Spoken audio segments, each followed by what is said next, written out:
Alors, un ministre à Beauvau qui fait face à son premier mouvement depuis votre prise de fonction avec une colère agricole, monsieur le ministre, qui s'intensifie et se durcit, des centrales d'achat de la grande distribution occupées, les entrées du port commercial de Bordeaux en ce moment entravées, une promesse de paralysie et même de chaos de la part de certains à la coordination rurale. Vous aviez prévenu, Bruno Retailleau, qu'il y aurait une tolérance zéro en cas de blocage durable. Le blocage s'installe. Est-ce que vous maintenez ce matin votre position ?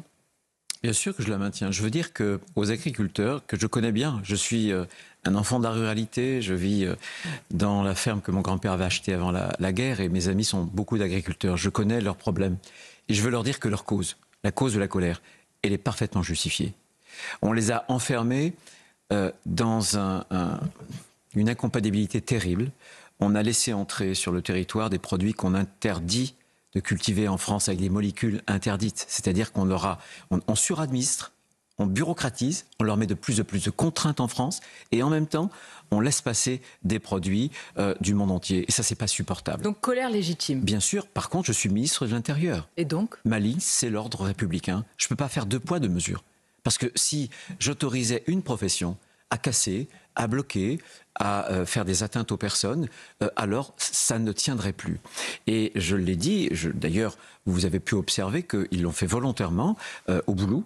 La porte d'entrée, si j'ose dire, de sortie Espagne et France a été libérée. Il n'y a pas eu de blocage, il n'y a pas d'enquistement au moment où je vous parle. Et à chaque fois qu'il y aura un blocage qui sera durable, on sera amené à débloquer pour les Français. C'est-à-dire, comment débloquer très concrètement tolérance zéro, Bruno Retailleau? Est-ce que ça veut dire que vous pourriez être amené à mobiliser des forces de l'ordre face à un mouvement, mais vous l'avez dit vous-même, populaire dans l'opinion, face à des paysans qui veulent vivre dignement de leur travail et face à la France qui se lève tôt? Écoutez, les instructions que j'ai données encore au préfet de zone que j'ai réuni hier après-midi, elles ont été claires. J'aurais dit qu'ils avaient parfaitement le droit de manifester. Bien.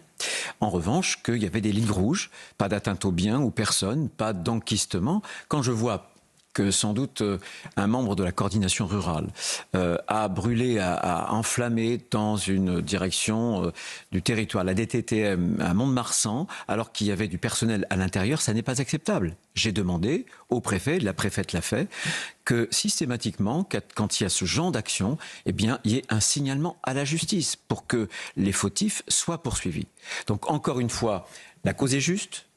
La manifestation, le droit de manifester est constitutionnel, mais il y a des limites. Et les limites pour les agriculteurs sont les mêmes limites que pour l'ensemble de nos concitoyens. Je vous pose la question, ce n'avait pas été le cas par rapport à l'ancien ministre de l'Intérieur il y avait une forme de géométrie variable, une compréhension différente par rapport aux agriculteurs et d'autres mouvements. Mais je ne suis pas ministre de l'Intérieur à mi-temps.